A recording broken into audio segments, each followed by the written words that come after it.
The following is a presentation of the Six Arrows Radio Network. It's the final Hamvention follow-up with a brand new ham going to Hamvention for the very first time and more coming up.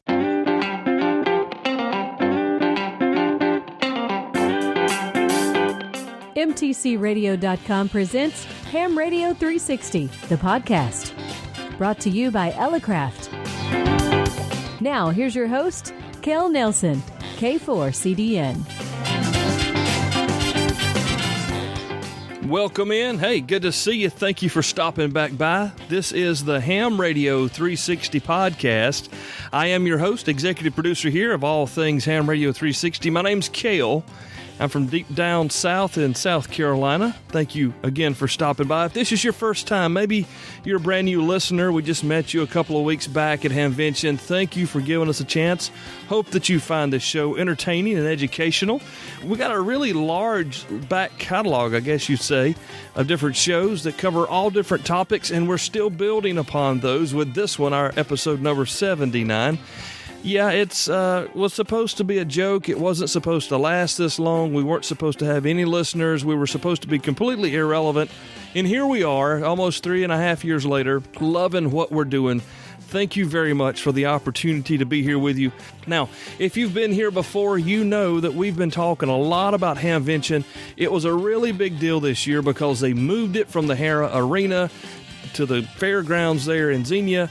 And it was a pretty good transition. I have to say, it was a little scary going in, but I think all in all, it was a success. I want to bring a buddy of mine in here in just a moment. His name is Chris. Chris and I have been friends since about 1992, 1993.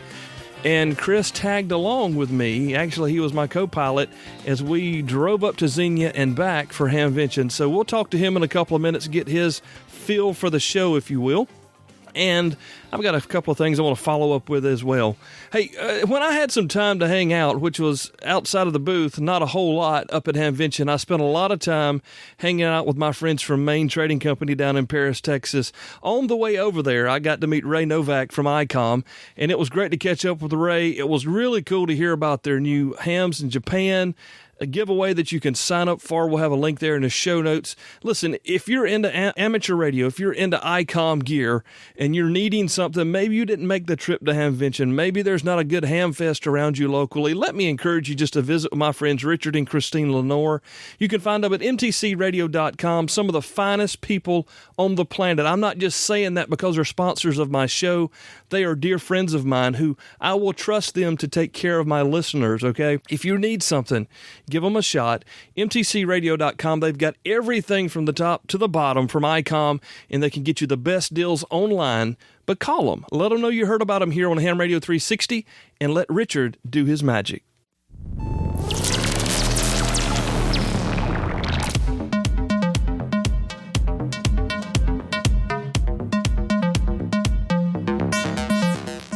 All right, so on this episode of Ham Radio 360 podcast, we have on one of my dear friends, and I've talked about him numerous times here on the show. Chris Purdy joined me, and Jeremy and George and John 1 and 2. All of us were hanging out in Hamvention.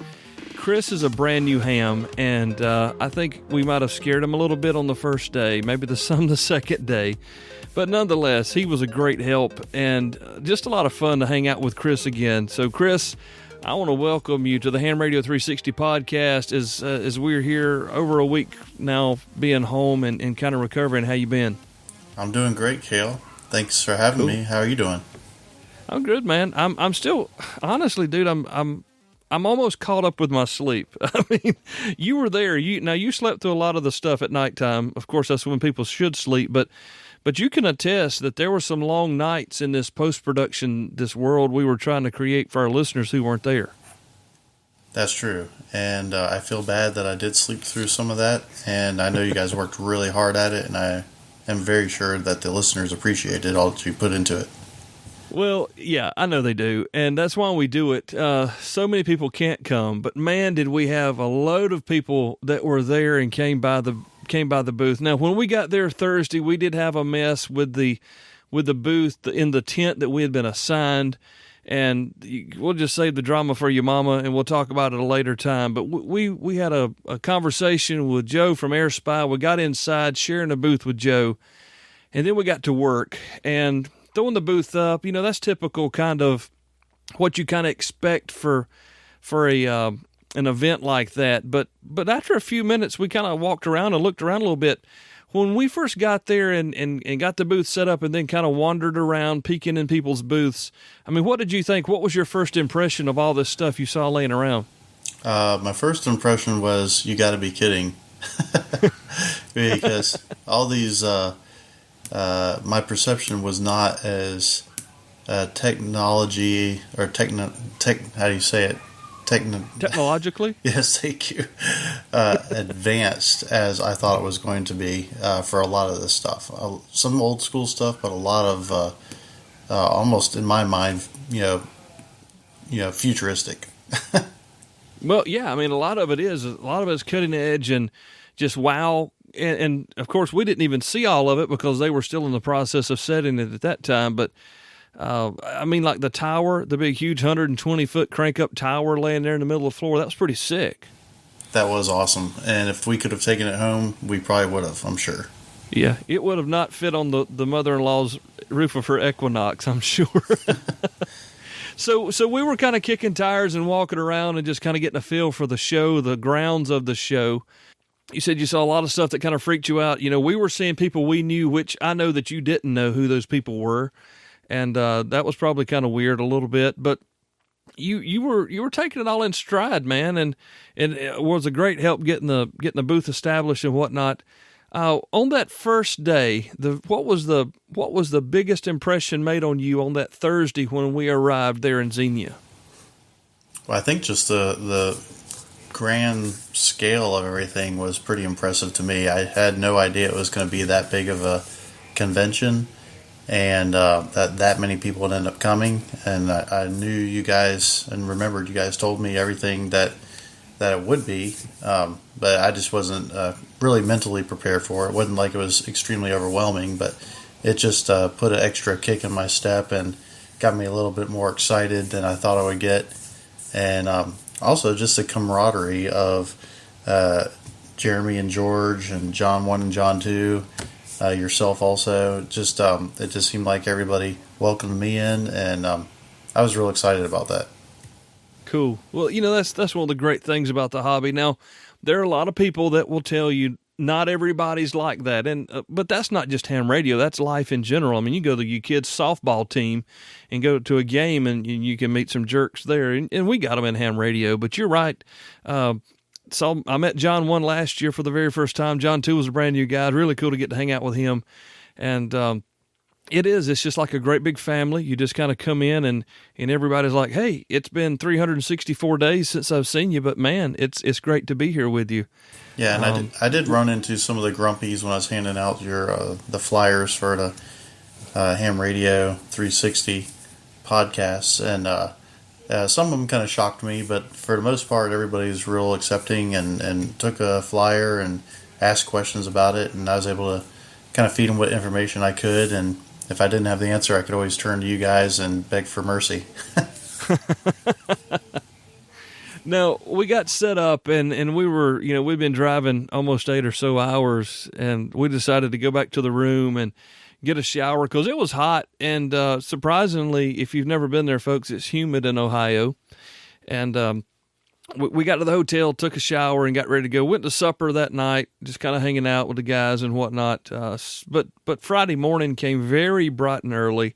And Jeremy and I both were concerned about traffic, and it was a problem on Friday for a lot of people except us because we were the second dude in line to get in the gate at the vendors parking, which was phenomenal actually.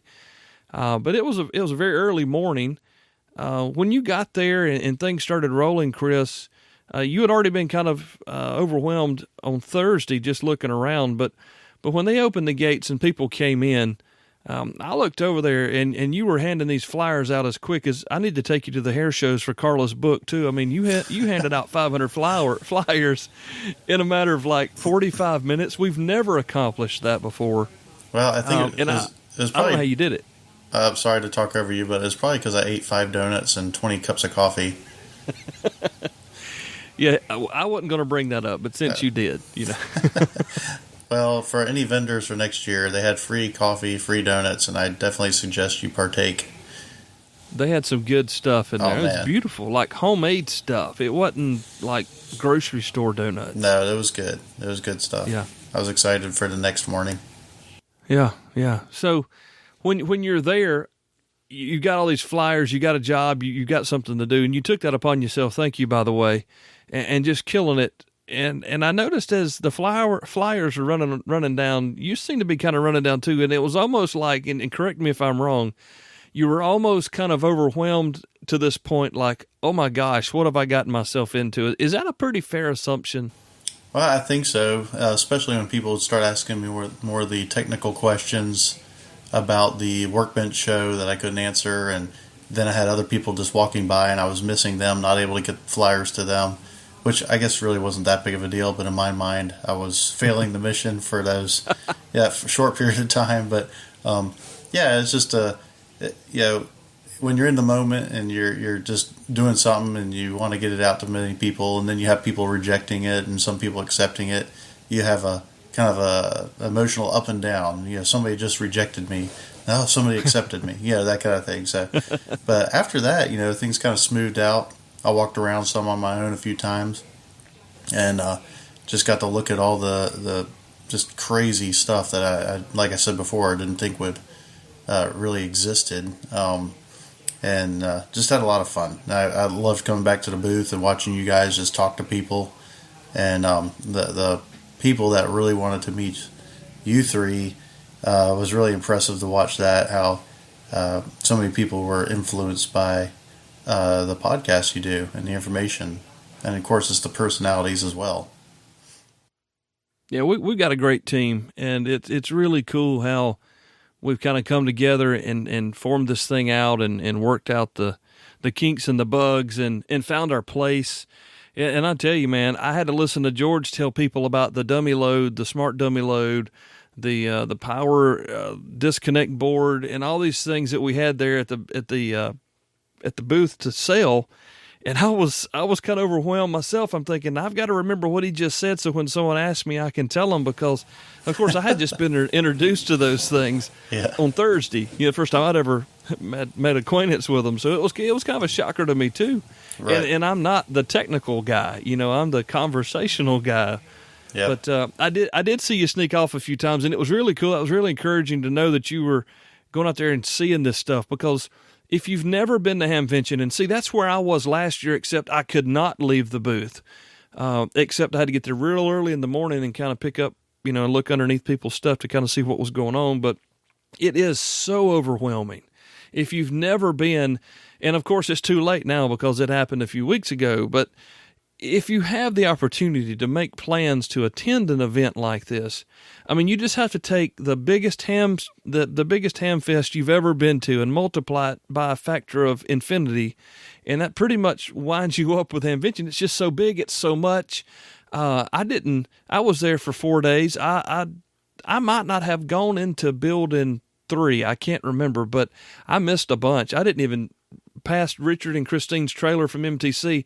I didn't even look at anything out in the outfield. So there was just loads and loads of stuff to see and do. Technology, like you said, from the very old school stuff, the most simple things, to a guy there selling tubes, right, all the way to this crazy software-defined radio that costs more than your house kind of a deal, and everything in between. And it's all there for you to lay your hands on the touch, to ask questions about, to get to know these people. And in the midst of every bit of that, you've got people who are there maybe for the first time, maybe for the 52nd time. It's insane, man. And there's just, you see people you haven't ever, like in my case, you haven't seen in a year.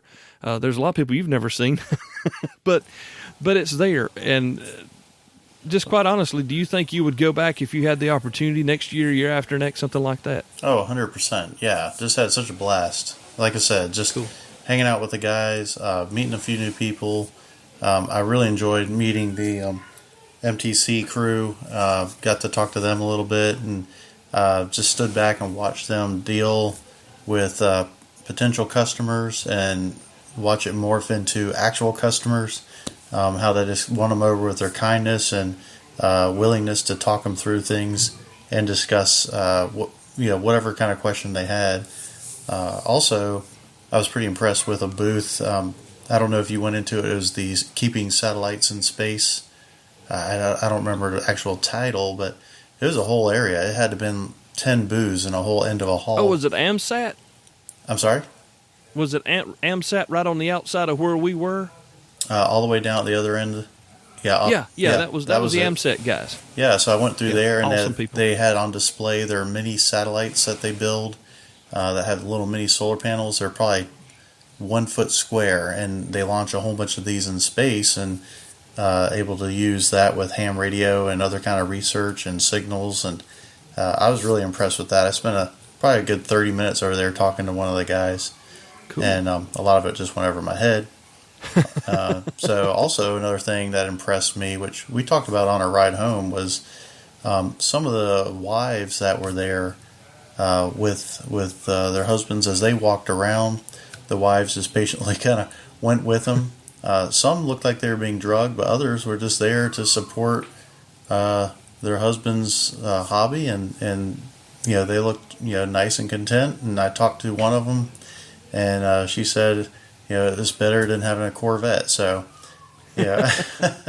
Probably a little bit cheaper, too. Yeah, that's exactly, I think, what she meant. So, it was fun talking to her, and hopefully everybody just had a great time. Yeah, it was a good time. It was hot at times and rainy at others. Yeah, now hot is a perception that you guys really just don't understand, because I felt comfortable pretty much the whole time, and I was cold that last morning. So, yeah. I don't think I broke a sweat. But anyway, Florida boy talking. Yeah, here. well, Chris is a Florida boy, so that makes where that's how that happens, right? It's That's right. Kel's a South Carolinian, and he's plenty hot. So. Yeah, and I think Jeremy went over temp a few times as well. So yeah, you got to watch him. Watch him. But we learned a lot last year being in a booth and having interaction with people, knowing that we wanted as much space as we could get. So we had purchased 2 booths out in the tent. Of course, we wound up with one booth with our friends from airspy.us. Which was awesome. And Joe came in big. We're going to be having Joe on a show coming up, too, by the way. Joe's doing some advertising with us here. So that was a really cool time, because I meant to and wanted to buy one of those AirSpys last year, the Mini at Hamvention. I didn't have the opportunity, the money to buy it, honestly. So I didn't. So I've kind of been bummed out for a year. We get there, he's got them in stock. And I was able to get one this year and bring it home. Really excited. I want to use it, so, we'll see what happens. But spending time with him and Tony in the booth, that was a lot of fun. You don't. Sometimes you talk to people across the way, sometimes you don't. We were really so busy. We talked to Joe and Tony, but past that, I don't remember talking to many people outside of people who were coming to see us, unless I ventured and specifically went to speak to someone. So, it was a great time, and man, it was so cool to have you up there, and the trip up there and back. I mean, Chris and I, guys, we've been friends since like 1992, 1993, and we have seen and done some things together, but we have not been able to go and do anything like this since, I guess, we've grown up, had kids and got families, so It was a really cool trip, man. And being a new ham, Chris, do you think that the trip was, like, if you hadn't gone and been a part of the booth for the show, do you think that a new ham would get as much out of Hamvention as somebody who's been going for 4, 5, 10, 12 years? Well, I think what they would mostly get, kind of what I did, was the sense of zeal and excitement, and the possibilities that, hey, this is just exploding again, especially, like I said, with the technology and the possibilities and, the whole digital age. There's no end to what you can do, how you can communicate, what you can connect to. Just like the gentleman Travis that was interviewed by Jeremy on the workbench. He was just going through all these just crazy scenarios and hookups and the mini repeaters that you can put that are solar powered, and it just goes on and on and on. And of course, then you have the whole satellite and space station bouncing off of that stuff, and the repeaters up there, and then your local community of ham operators. That's real exciting for me. Not just in the hobby part of it, but actually the emergency services part of it as well. Yeah, I want to talk about that in just a minute. We're going to take a break. We'll be right back with Chris Purdy, my buddy. His call is Kilo November 4, Bravo Delta, Quebec. I can tell you that. I'm not sure if he can, but we'll be back in just a moment here on Ham Radio 360 Podcast.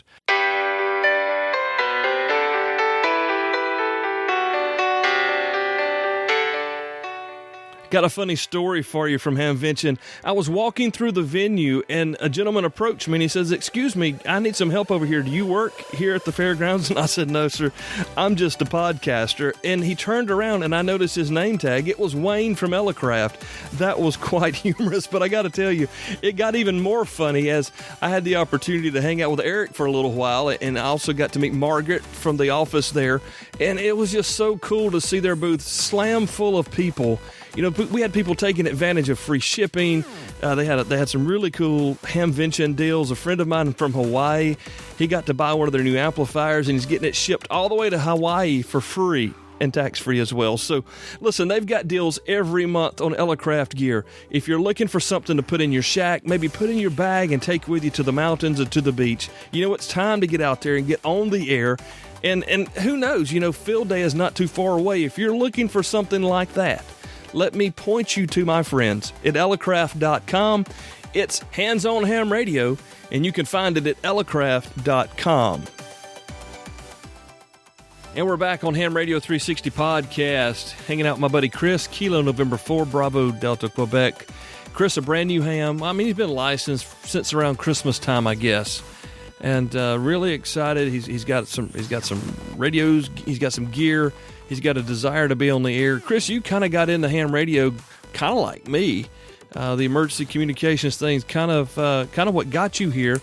But you spent a weekend in Xenia, Ohio, at the Dayton Ham Fest, and you saw that ham radio was just so much more than just talking to me or talking to locals here during a bad storm or something. Man, this hobby is insanely crazy big, isn't it? It's crazy big. It's really exciting. I would definitely recommend it to anybody who's into ham radio or into other types of radio as well, communications or listening to scanners. That's what I was looking for. I'm sorry. Yeah, shortwave scanners. John too was going to buy a scanner. Yes, I didn't buy a scanner. So when you got up there, you saw the AMSAT people with the satellites. You saw the guy with the portable mask that were really crazy cool.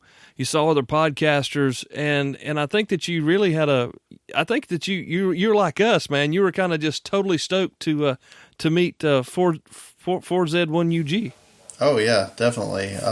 He showed up, and I immediately knew him just by he was wearing his yarmulke there, and I was real excited about that. He was like a rock star, even though I only heard him once on your podcast. Eric is such a nice guy. And you know the coolest thing about it? He wasn't taller than me. Because everybody's taller than me, and Eric and I could look eye to eye. It was like we're the same height. He has more hair than me. He actually does, that. Yes. And I had so many questions I wanted to ask him just about operating in Israel and potentially like the Middle East whole region.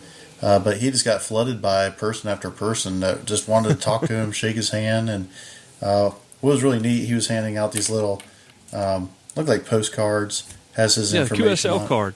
Okay, and I got one, and he was handing them out to a few people, and I was like drooling. I was like, please give me one. And he gave me one. And then he interviewed me just for a few minutes. Like he was interviewing a lot of people, just asking a few questions, your call sign, when you got your license, and I can't remember what else, like where you're from or whatever, but it was just really neat. I just wanted to talk to him more, but unfortunately wasn't able to.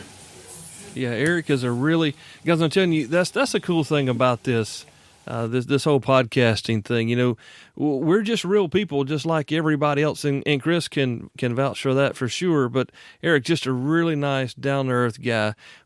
Jason from Ham Radio 2.0 came by, and I showed him my face made for radio on the video. That was pretty funny, and I got to go see the people. I got to crash a live broadcast on the Linux and Ham Shack podcast. It's hilarious. If you haven't heard it yet, we'll link it in the show notes. I just wanted to go over and see them. Last year, we were in the same building, and every time I would go to see Cheryl, she was never there. And Russ was sick, and we were catching up with Russ, but Cheryl was in the booth, and every time I'd go, she was never in the booth. So this year, I was going to make a point to see Cheryl. And I had seen Russ tweet, or Nerd, one of the two, Russ or Nerd, one of them tweeted that Cheryl had just passed her technician exam. So I was all excited. I got to go over and see Cheryl. And so I walk over to say hello. It's Saturday afternoon. I am beat down. I am over. I'm ready to drive to Spartanburg and lay down in my own bed. And they're live recording a program right there and like, come on, man, get in here and talk to us. And it's hilarious. I had no intention in doing that, but that was cool to get to connect with some other podcasters and content creators. We saw Bob Howell. We saw Gordo. Chris, you got to meet Bob right there as we arrived when we came into the grounds. Yes, I did. And, I just stood there and stood back and listened, tried to pay attention, and he was going 100 miles an hour, and apparently you knew what he was talking about, so I felt okay with that. Okay. Yeah, so we met a lot of different people, caught up with a bunch of different folks. It was really neat to me. I tell you, I got to give a shout out to my friends from Arden. Man, I tell you what, they didn't have to be as awesome as they were, but they were. And Randy took my nodes home with him that night and flashed them with the latest software for me. And Randy, thank you so much. And all of the Arden folks had a great booth. They were doing mini classes inside their booth. So they were teaching you about Arden, over a 30-minute time period with a screen and an instructor. It was really cool. I thought that was a great idea and good for them to continue to spread their work on the Amateur Radio Emergency Data Network. So I've got some nodes now that we can use here in Spartanburg. I'm just tickled, man. I got to see Katie. I've never met Katie before, and I didn't see Neil. I missed Neil. I met Don Wilbanks. That was really cool. But I'm going to forget somebody and offend them. And if I do, I'm so sorry. Don Gover came by like 4 times. On the 5th time, I finally got to talk to him. And, man, we just had some of the most generous people you'll ever meet. Dave Rigdon was there. How cool was it that Dave Rigdon, and I know you'll remember Dave, he's the guy who let us borrow his antenna analyzer that he had built and had it in the case. And he took pictures of the thing and then went to like a Office Depot and had them laminated so people could see what this project looked like finished. How awesome was that? That was pretty cool. Definitely. Yeah. And none of us thought about doing that for the people there, but Dave's like, I'll take care of this. I'm telling you, man, there's so many good people in this audience. It really makes it worthwhile. You got to meet a lot of them. I mean, Freddie upgraded to an extra while he was there. I mean, it was just, congratulations, bro, by the way. It was just so much cool stuff happening. And we've done like 5 shows now on Hamvention, but there's just so much going on, and there's so many positives that are happening there. It's really, it's a week later, and I'm still excited about it, and I kind of miss it, and I can't wait to go back next year. That'll be fun. I would like to break in and talk about just the Arden booth, like you were explaining or describing. Yeah. Their booth was impressive. It was a small area that they had chairs set up in. A few times I went over there and tried catching portions of their class, and I was just going back and forth, just watching what they're doing on the screens and the way you can connect so many different devices to the nodes and use them, from weather stations to remote control cameras, so you can have them up there, and it's just amazing. And the meshing and networking that's available out there. If you get enough people on board and enough groups, the possibilities are endless with that. Yeah, it's some just crazy cool stuff, and I don't know what the draw is it for me. I'm not a network guy. I'm just not that guy that's got the head of a network IT individual. But man, it's just some really cool tech that I'm just totally digging. And I can't wait to I'm going to set mine up here on the farm, maybe put one on a tripod up here at the barn and shoot it down toward the house and just see what I can do to make it happen. So I'm looking forward to setting some up here and trying to get some people to start communicating through them in our area and eventually throughout our county.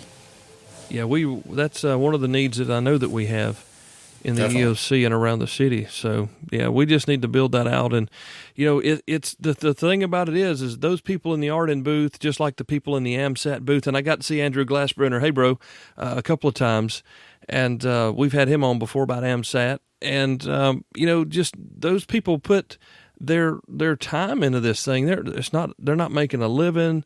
It's not like they're getting paid for this thing. They're doing this for the love of that part of the hobby. And that's one of the things that really I always bring back from an event, especially with amateur radio, is how much people give back into the hobby. Of course, there are people who don't, but again, that's like anything. But there's tons of people out there who are doing their best to keep this thing going in the midst of what some people would think is a downturn, and I see it going up. Yeah. It seemed like there's quite a few of the younger generations scouring about. There's still some of the older generation, majority, I believe, that was there at the show, but I did see a lot of younger, mid-20s, early 20s, all the way up to our range, which I won't mention. But, it's kind of exciting to know, okay, this isn't just going the way of the dodo. There's more coming along behind them.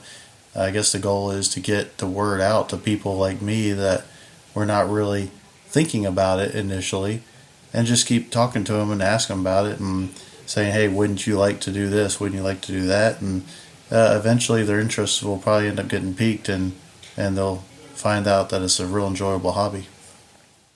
So, Chris, if somebody knows they've got a friend, maybe a nephew or a cousin, a dude they work with or something, what would be the best way to approach them to kind of share the hobby? If maybe they're kind of geeky, they're kind of nerdy, they're in electronics, maybe they had speakers in their car back in the day or something. What is the best way in your mind that someone could approach that person with amateur radio to help them maybe gain some interest in it? Well, first off, I know nothing about speakers in cars, but other than that, everybody's got a different personality, and so if you're wanting to talk to someone then you're going to have to kind of know how to approach them according to their personality. So if they're into, for example, prepping, you can use that to your advantage to bring the hobby into their site. Or if they're into just technology, computers and stuff, you have the whole digital side of things, and so on and so on. So, the hobby can go from one extreme spectrum to another, and just like people's personalities and their likes and dislikes, they go from one extreme spectrum to the other extreme. And I think those puzzle pieces can always fit together. It's just you got to get people to see how they can use it and why they should use it, or why they would want to use it for what they want to. Up in our area, we got a lot of open space, a lot of farms. So, I'm trying to talk to my father about it. Say, hey, look, we can communicate from farm to farm, one spot to another, and we don't have to use cell phones. We can just get on the radio and talk just like we would on a regular family broadcast radio or such, or cell phone. So then, if any kind of situation comes up to where, hey, I've heard somebody down the road's got a flat tire, and I'm sitting here, I can pick up the radio and say, I'm on my way over there. So there's all sorts of different little avenues you can look at. It is a great means of communications, and a lot of people think, oh, this is an old man's hobby. It is an old man's hobby, but I don't consider myself an old man. I'm older than I used to be, and probably look older than I feel some days. But even beyond that, there are so many things to do in this thing, and I'm really excited to have you in the hobby. And folks, you need to know now, I maybe pressured Chris a little bit to get his license. Maybe a little. But he actually came to me about, hey, man, tell me about this ham radio thing. So once he opened the door, I just kind of stepped in with both feet and said, here, get started. Yeah. Here's a handy talkie. You are a great mentor, or Elmer, excuse me, and I appreciate it. And I did buy one thing at the show, my only thing, and I'm actually really overly excited about it, which I probably shouldn't be. And it's a 20-inch little, I'm calling it a whip antenna, from my Baofeng handheld radio. So I'm holding it right now and whipping it around. So if anybody wants to buy one, you should, because they're pretty cool. Yeah, that's the is it Signal stuff? I'm going to get that wrong. It's John Jacobs from Comms to Go. They've got a coupon code, and I know that from one of our shows where we did an interview with them, they've sold some since then. Yeah, it's I think it's HR360. We'll put it back in the show notes because I think it's still active, and that will get you that antenna with your choice of termination point for whichever radio you're interested in. For I think it's $20 with free shipping, and that helps support the which one is it? Oh man, it just left me. It's one of the online ham radio testing study services, and it's not going to come out. I am so sorry. I'll put it in the show notes, and I'm just going to look like an idiot. Yeah, but no, it's okay. It's my show. It's that. okay. But make sure everybody, if you order one, get the one with the glow in the dark tip. Is that the one you got? It is, but so that way you don't poke your friend's eye out while you're freaking out on the radio. I didn't get the glow in the dark. Yeah, I didn't get the glow in the dark. That's because you're not me, apparently. That's right. Mine's royal blue, and I'm okay with it. So, anyway, any last thoughts, Chris, as we were kind of winding down up there at the show and we got the booth tore down? Of course, they cut the lights off on us. They were like forcing us out of the building. That was kind of that wasn't the best experience that we had. But I'm not going to just rehash it. They could have given us a little bit of time to get out of there. But that was cool. I mean, as we were winding things down, what did you think? We went back on Sunday morning for a couple of minutes and just said hey and bye. Any parting notes that you want to share with anybody? Well, after being there for a couple of days and then going back Sunday morning, I felt like I was supposed to be there that day, and I felt like, hey, I don't look like an outsider. I did not have 20 radios strapped to my vest, but maybe next year I'll have one just to look cool. Just looking back on it again, like I said at the beginning, getting to know George and the two Johns and Jeremy, and just hanging out with you guys, getting that community going, having just a great time, and then seeing the camaraderie with the listeners that come by the booth and some of the suppliers that you guys deal with is just really encouraging, real exciting, and I wish we could go back next weekend. Yeah, me too. But they had a tornado last week after we had gone, so maybe we need to wait till the winter. Will it be snowing? Well, a whole bunch of ham operators there. Better place to have a tornado, right? Yeah, exactly. I'm sorry. Yeah. One thing I forgot to mention, Bruce Jewett was there too, GQ, and man, he's a lot of fun. We've had him on the show before. You can go back and listen to the Big DX shows. But Bruce he's a hoot. So it was a great time. It was such a good opportunity to hang out with friends from all walks and all different parts of the country and the world. We had so many of our Canadian friends come hang out with us, John Francois and some other friends. It was just a blast, man. And like I said, I'm going to forget people's names, and I'm already sorry that I've already forgotten to say hey to somebody or whatever. But just know this: if you came by and spoke to us and shook our hand and said thank you, we can't repay that, because, man, that just makes you feel good, knowing that what you're doing is impacting somebody with one of their favorite things they're into, ham radio. And it's very humbling. Chris, you saw it, man. You saw the people that came by there. And last year I got home, and I was trying to tell Carla about it. I said, it's almost hard to put to words because you really are affecting people. Now, as a potential podcaster, because Chris is kind of getting into podcasting here, did it kind of change your outlook on podcasting? Yes, I came back with a renewed sense of excitement on that. I spoke to my wife, who's going to be my co-host, and she was really supportive and excited about it too. Just watching you guys, the dedication, and once you flip the switch and you guys start going at it and talking back and forth is really impressive. The professionalism, and then afterwards the editing, and you guys spent a lot of time on it. I mean, what was that, one morning up till 2 or 2:30?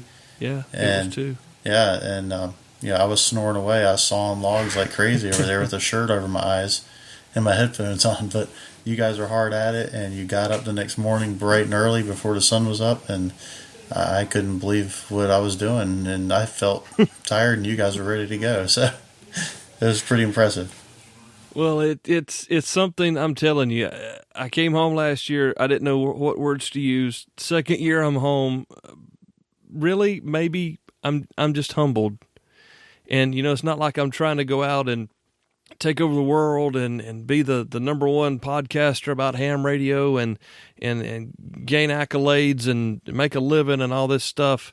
Man, I just enjoy connecting with people. And I'm so thankful that I've got this opportunity, this platform to share with people and get connected with them. I met a lot of people who listen to other show as well, which is cool, the Modern Christian Men.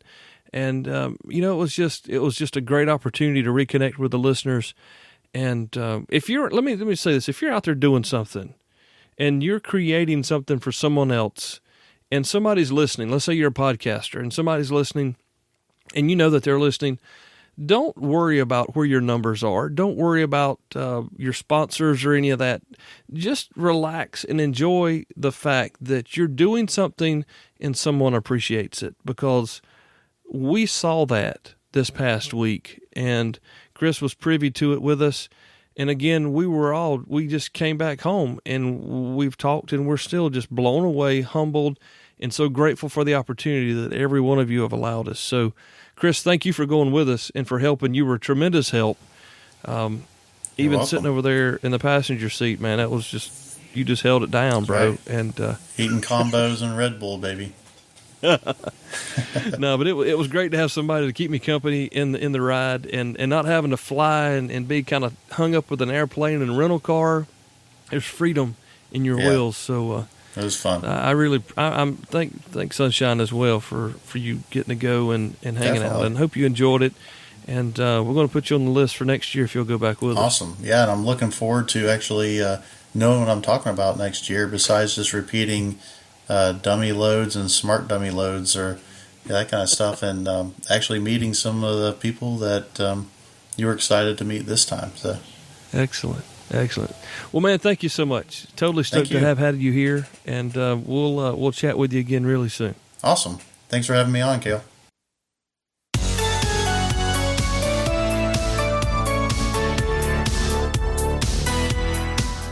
I want to tell you one of the cool things that happened at Hamvention. MTC Radio sold all the way out of their stock of the TH74D handy talkie from Kenwood. The new Tri-Bander, APRS, TNC, GPS, 220, 2 meters, 440, everything in the same box. What a beautiful rig. I finally got to kind of get my hands on one over the weekend, and wow, I couldn't believe how compact it was, but at the same time, how crisp the display was. If you want the top-of-the-line Kenwood handheld with D-Star, APRS, GPS, all the buttons, including 220, make sure you check out mtcradio.com and take a look at the new Kenwood THD74 Alpha Handy Talkie today. Again, a big thank you to Chris for hanging out here with me, actually for going to Ohio with me and back. It was a lot of fun. You probably could tell. Chris and I, like I said, we've been friends for so long. We really have to be careful when we're around each other, because there's so much innuendo and old school, frat jokes or whatever. It's sometimes hard just to have a conversation without some of that in it. So we hope you enjoyed that time together. It was a lot of fun. It's so cool to get to spend some time with them again, because, we were so tight back in the day that we were together virtually all the time. So, Chris, thank you again for being here with us. Hope you guys enjoyed getting to know Chris. He's a new ham. He's excited about the hobby, and it looks like he's going back with me next year. Now, before I close this thing out, I got a couple of things that I know I missed, and I'm not going to get them all here, but I have some stories to tell about Hamvention. One of the stories I wanted to tell you, Jeremy got there early Thursday morning. George was right on his heels, and I was about an hour away when they arrived. When they did get on the grounds, just prior to that morning, there was a very severe thunderstorm came through the Xenia area, and it kind of made a mess, if you will, of the tent we were supposed to stay in. There was mud all over the place, and it was really dark inside the tents, which is another problem. But we didn't really know what to do. And the folks at Xenia and at the Dara group, they were trying to figure out ways to make things work out and be okay. One of the things that happened in that process was we stopped by the Air Spy booth, and Joe was there. And what was really cool about that was I didn't get an Air Spy Mini last year, and I wanted one. So this year I'm like, I'm buying one. Well, Joe says, hey man, do you guys have any sponsor openings on your show? Well, matter of fact, we did. We had one just come open, and we had that conversation. It was a nice conversation, and I assumed we would probably move forward with that after Hamvention. Well, I have some really smart friends, and it came up in conversation, hey, we could do some sponsorship trading for half of this booth. Joe had a double booth. He only really needed about 1.1%, or I'm sorry, 1.1 booths to fulfill his needs. So we did some horse trading there, if you will, because there's a horse track on the field there. And we moved in with our new friends, Joe and Tony from Air Spy. It was really cool. He didn't have to do that. And, of course, it's always good when you can come on the show and recommend someone's products. If you go to, like, the RTL SDR dongle websites and whatnot, you'll hear them talk a lot about the Air Spy products. There's a reason why. There's a reason why they're recommended across the board. They're the reason why people like George and Jeremy and Gerald use these things, because they are a fantastic product. Now, I've gotten mine working. That means I'm ahead of where I was this time last year, right? So if you're looking for some stuff that you kind of want to dip your toe into SDR, maybe you're wanting to pick up a scanner and you really don't want to spend $600. The Air Spy Mini or the Air Spy, maybe the add-on Spyverter if you wanted to get an EHF. It's there, and you can find it on our new partner website at airspy.us. Let Joe know that you heard about him here on the website. He would be really tickled to get that information. He's a super nice guy. I got to tell you, he just slid over. He made room for us, and it was so cool to be hanging out with him all weekend. He knows his stuff. He's got more than just that. So if you need some things to make your SDR work, give airspy.us a look. They're going to be a part of the show here now. I'm really excited about it. So stoked to have them on with us, and I can't recommend their products enough. Now, that's not all I've got to say about Hamvention. That was like the first cool thing that happened to us. Joe just kind of stepped out there and saved our lives for not knowing what else to say there. It was like, we don't want to stand in the mud all weekend. What are we going to do? And Joe was like, hey, why don't we share? And we did. It was great. Thank you again, Joe. Appreciate that, man. So we spent the weekend there in Xenia. You heard Chris and I talking, a lot of late nights, a lot of early mornings, but honestly, it was worth it. It was so worth it when a couple from Texas comes up and they're like, oh, we love your show. Your show is so awesome. You see her the next day walking around, and she's got her Ham Radio 360 shirt on. Now, I can't remember their name, but I know they're from Texas, and if I see them next year, I'm sure I'll recognize them. That happened a lot this year. It was so cool to see so many faces of guys who I remember seeing last year. And one, I can't remember his name, of course, but his face, he had on overalls last year. He came back this year and he said, you don't remember me? And I said, yes, sir, I do. You wore overalls last year and you had never heard of my show. And he said, well, I still hadn't listened to it. But he had his wife with him, and I encouraged her to make him listen since he was going to bother me 2 years in a row. It was great to catch up with him, man.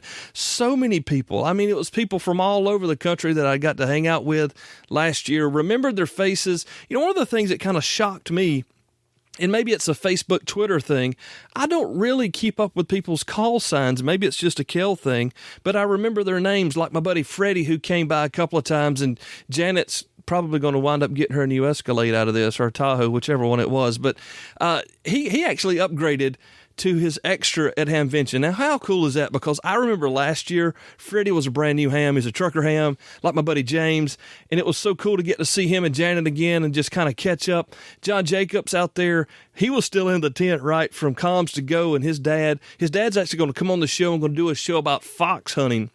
There were so many connections made. The Arden booth, you've already heard us talk about that.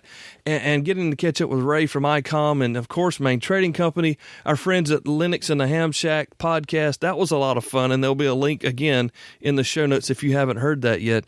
There were some people that I missed. I know they were there, and I didn't get to see them. I wanted to see them, and it just didn't happen. And that happens. It's such a large venue. There's so many people. People come by when we're busy, and they don't get back by. Maybe they miss the foreman, whatever.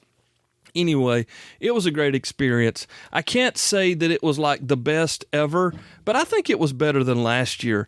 And it wasn't necessarily because there were, more people come by the booth. It was just, to me, as a vendor, I guess you would call me, there in a booth, it was a much better experience than last year. Of course, there was no air conditioning, but, it's a ham fest. So take it for what it's worth. If you want to come next year, we'd love to see you. I have every intention in the world in being there, and I'm really excited about it. Got another show. Ooh, can I say this yet? We're working out the details of coming up with another program for you. It's not a podcast. It's not a workbench show. It's not a 360 show. It's a different show. And we're going to be talking about that in the coming weeks, I'm betting. So just kind of keep your ear to the ground on that. Let's see what else. The Podfather, Adam Kerr, you've heard us talk about him before, Kilo 5 Alpha Charlie. He has developed a new podcasting device, which I am working to figure out a way to pay for. If you guys are your patrons, thank you very much. You're already helping me. And if you'd like more information on that, you can click on the big P on the website in the sidebar. That's where you can help out with the program. What I'm doing is I'm going to fund this purchase to help here in the shack, if you will, to make podcasting easier. It's a new device that's a smart podcasting device, and Kel needs all the smart things around him he can get, as you know. So leave that there. I'll put a link in the show notes if you want to check out the technology. It's really cool. Made in America, developed in America. And the Podfather himself has put this thing out there. He's kickstarted it. It's going to be a lot of fun to see see what happens with it. So what else do we have? I am at home. It's been really hot, and it's summertime. The KX2 is ready to go. Like I said, we're prepping the potential of launching another program. Hamvention was awesome. So cool to catch up with everybody. I'm going back next year. I think it was a success. Thank you to Dara and the citizens of Xenia. They pulled off a tremendous feat, which I didn't think it was going to happen. I'll just be very straight with you. So I'm glad it did. I'm glad it was a success. So cool to see everybody. Really awesome to catch up and meet new friends as well. So if you've got a Hamfest happening around you, let me encourage you to go. It may not be, the Hamvention, but there's a lot of people there that may have something for you. You actually may have something for someone. And don't just say, well, I'm just me, I'm just a brand new ham. I really don't know everything. Chris was a brand new ham. He felt really out of place for the first couple of hours, but he realized that not everybody knows everything. Not everybody is a celebrity. Not everybody is someone, who's creating content or a big manufacturer representative. Everybody's there for the love of the hobby. And he came home with a new exuberance for the hobby, and that's really what Hamfest are for. So if you've got a small Hamfest, if you've got a big one happening around you, don't miss them and go. And listen, before I get out here, I got to remind you, if you go to our website, hamradio360.com, and you click on the links tab at the top, LINKS, when that opens up, that's going to show you everybody that I'm aware of that's creating content for amateur radio. Now, you may not like this show, and you may not like another, but there's a lot of them out there. So don't think that it's just me, or if it's just Gary, or if it's just Jason, or it's just Bob. There's so many of us creating this stuff, and it's right there online on the hamradio360.com website. They're almost in alphabetical order, kind of. So just find you something. Give it a listen. I mean, there's enough there that you could listen to 2 or 3 shows a day, every day of the week, and you would never run out of ham radio stuff. So I just want to give a shout out to all my content creators. Thank you guys and gals for doing what you do. I know it's not easy. You know it's not easy. And we're going to keep doing this thing because I honestly believe that if we keep working together, we can work this thing out to grow the hobby. And if we're not doing it for that reason, I think we may be doing it for the wrong reason. That's just Kel's opinion. So again, check it out, hamradio360.com /links, I think, or you can just click the links tab. I don't have the computer in here in front of me, so sorry. Anyway, it's there, and check it out. It's really cool. It's got everybody's listed. Click them, find out if you like them or not. Tell them that I sent you. And anyway, I appreciate it. Julia, thank you again. It was so cool to meet Julia face to face. She's one of our Twitter friends, and she brought us the coolest little wooden box with a handwritten thank you note in it, which is awesome, by the way. And to top it all off, it was full of, chocolate. So that's really hard to beat. So many friends and faces that were familiar, and hugs and high fives and fist bumps and all of those things. from Arizona to the other side of the world. Thank you guys all for coming in. Everyone was awesome. So great to see you. And I'm going to stop. This may be long, it may be short, but I'm out of here, and I'll see you in a couple of weeks. God bless you. Thank you so much for listening. I'll be back next time. Until then, 73, y'all.